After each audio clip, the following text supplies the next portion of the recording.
Pour comprendre l'influence grandissante de la Chine en Afrique, il faudrait savoir qu'elle trouve ses racines dans le soutien initial de Pékin au mouvement de libération contre le colonialisme. Les bases ainsi établies, cette relation s'est transformée dans les années 1990, prenant une nouvelle dimension avec l'intensification des activités commerciales chinoises.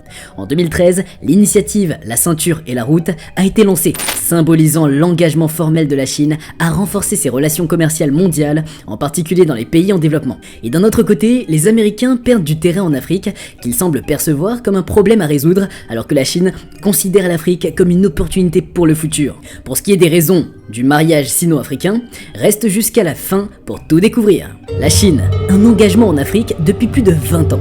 Les principales actions de la Chine en Afrique comprennent des prêts pour le développement d'infrastructures, généralement conçues et construites par des entreprises chinoises, ainsi que l'exploitation de ressources par des sociétés minières et énergétiques chinoises. Bien que certains pays comme l'Éthiopie, l'Angola et la Zambie aient été des priorités, la Chine a étendu son empreinte à travers la plupart des nations africaines. En effet, le moins qu'on puisse dire est qu'une tendance significative a émergé depuis la guerre froide, et celle-ci. L'influence chinoise en Afrique s'est considérablement renforcée, tandis que l'influence américaine a stagné. Sur le plan économique, la Chine a surpassé les États-Unis en devenant le premier partenaire commercial bilatéral de l'Afrique, avec un volume d'échange de 254 milliards de dollars en 2021. Cette somme représente 4 fois le niveau des échanges entre les États-Unis et l'Afrique.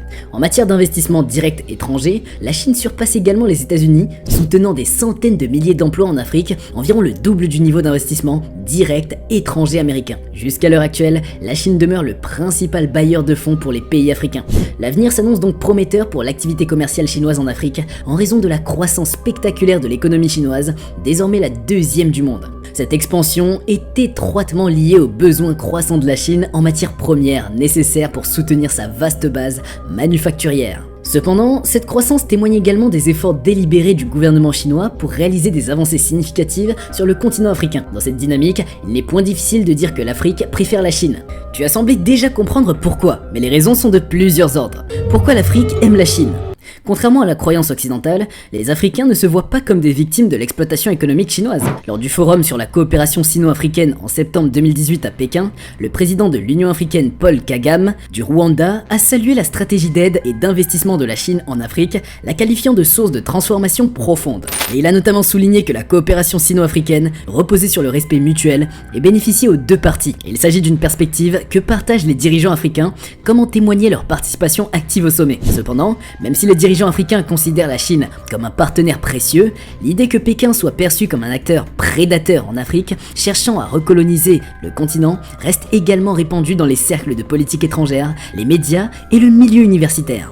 Et c'est une réalité dont les présidents sont conscients. Comme l'a souligné le président Kagame, le piège de la dette n'est pas une conséquence inévitable des prêts. Il ajoutait de fait que le résultat attendu de cette dette ne dépendait que des Africains eux-mêmes. En effet, la clé du succès des prêts chinois en Afrique réside dans la manière dont les gouvernements africains utilisent ces fonds pour des investissements productifs.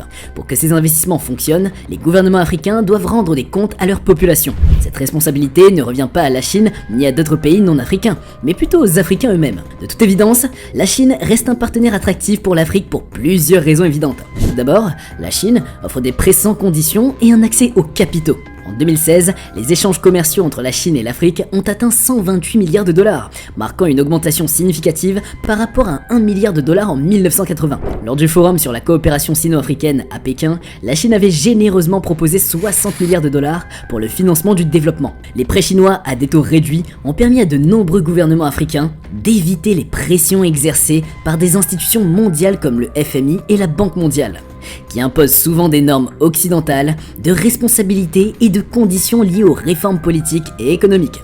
Cela contraste avec le modèle d'ajustement structurel occidental qui ne bénéficie pas toujours aux Africains. La coopération inconditionnelle de la Chine a également fourni au gouvernement africain un accès au financement, à l'expertise et à l'aide au développement, contribuant ainsi à renforcer les liens entre la Chine et l'Afrique. En dépit des crises financières ailleurs dans le monde, la Chine reste engagée à investir davantage en Afrique, offrant un modèle de développement alternatif qui séduit de nombreux pays du continent. La deuxième raison est que la Chine joue de plus en plus un rôle clé en aidant les gouvernements africains à répondre promptement à la demande croissante de services et d'infrastructures de leur population. Les entreprises chinoises aident à fournir des services tels que les transports, l'éducation, la santé et les télécommunications, créant ainsi un engouement croissant pour leur activité en Afrique. Troisièmement, la Chine s'implique désormais dans des projets de paix et de sécurité en Afrique. Les troupes chinoises participent à 8 missions de maintien de la paix des Nations Unies, dont 5 en Afrique. De plus, elle est le deuxième plus grand contributeur financier aux missions de maintien de la paix de l'ONU et a soutenu financièrement la mission de l'Union africaine en Somalie, AMISOM, ainsi que la médiation de l'IGAD au Sud-Soudan. Quatrièmement, la croissance économique rapide et réussie de la Chine peut servir de modèle inspirant pour l'Afrique. Il s'agit en effet d'une raison qui motive nombre de pays africains qui essaie de prendre exemple sur l'empire du soleil levant. La Chine a réussi à sortir environ 800 millions de personnes de la pauvreté en 40 ans grâce à son approche de développement non traditionnel. Cela a conduit à la réalisation de nombreux objectifs du millénaire pour le développement. Les dirigeants et universitaires africains peuvent s'inspirer de cette réussite chinoise en matière de développement et de souveraineté. Tout compte fait, dans l'état actuel des choses, la Chine gagne déjà la faveur des Africains. L'Occident doit soit ajuster sa stratégie, soit risquer de rester à la traîne de manière perpétuelle. Il est donc important pour les Africains de prendre en main leur destin, de tirer parti de la concurrence entre les grandes puissances et les acteurs régionaux, qu'ils proviennent de l'Ouest, de l'Extrême-Orient ou du Moyen-Orient. Le problème de l'Occident.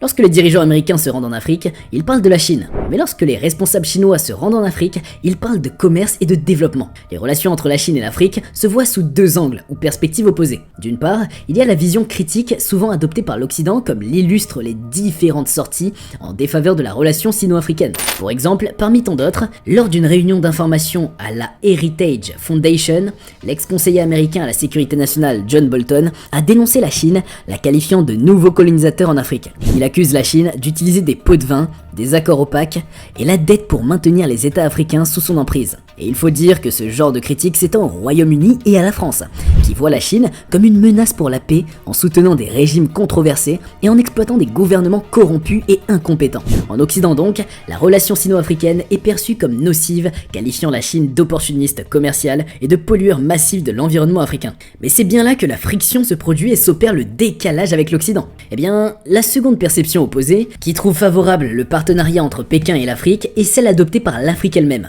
La raison ? La Chine était la seule à proposer un investissement sans conditions contraignantes et à se pencher sur le développement réel du continent. Et elle est perçue comme un allié fiable, dépourvu d'antécédents coloniaux, capable de fournir des financements sans conditions. La plupart estiment que la Chine comprend et respecte les priorités africaines avec une réputation d'acteur respectueux des cultures et des États.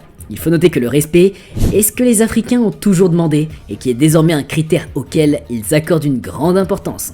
La littérature académique et les médias perpétuent parfois injustement une vision négative de la Chine en Afrique en la présentant à tort comme un acteur prédateur. Mais bien que la Chine investisse beaucoup dans l'industrie extractive, elle consacre également une part importante à l'infrastructure, la construction, l'énergie, la production et la finance en Afrique, dépassant même d'autres pays développés dans ces secteurs. La perception de l'engagement de la Chine et des États-Unis en Afrique. Concernant l'engagement américain sur le continent, Eric Hollander, le cofondateur du China Global South Project, CAP, est vétéran dans le journalisme au sein des plus grandes sociétés de médias du monde, dont CNN, la BBC et France 24, explique que pendant la guerre froide, l'Afrique était cruciale pour les États-Unis, sans bénéfice pour l'Afrique. Et aujourd'hui, avec le retour des rivalités entre grandes puissances, les séquelles persistent. Lorsque les Américains parlent de maintenir un ordre basé sur des règles, les Africains voient un système qui ne les a pas vraiment aidés. Pour beaucoup, l'ordre en place pendant la guerre froide et les difficultés économiques des années 1980 et 1990 n'ont pas beaucoup profité à l'Afrique. Ce qui fait qu'aujourd'hui, les États-Unis voient l'Afrique comme un problème à résoudre, adoptant l'approche de l'aide, une approche persistante qui désapprouve désormais les Africains qui se débarrassent du complexe industriel d'aide. L'Afrique veut une approche plus moderne et flexible. En ce qui concerne l'engagement de la Chine, l'initiative, la ceinture et la route a changé beaucoup de choses, rendant l'Afrique moins cruciale pour la Chine. Les Africains se voient parfois comme une partie négligée, croyant que leur seule valeur réside dans ce qu'ils peuvent offrir au système international. Les Chinois, au contraire, les voient comme des voix importantes aux Nations Unies. Bien que l'Afrique ait du pouvoir politique, les dirigeants africains n'exploitent pas complètement cette opportunité pour obtenir des concessions chinoises, restant parfois indécis.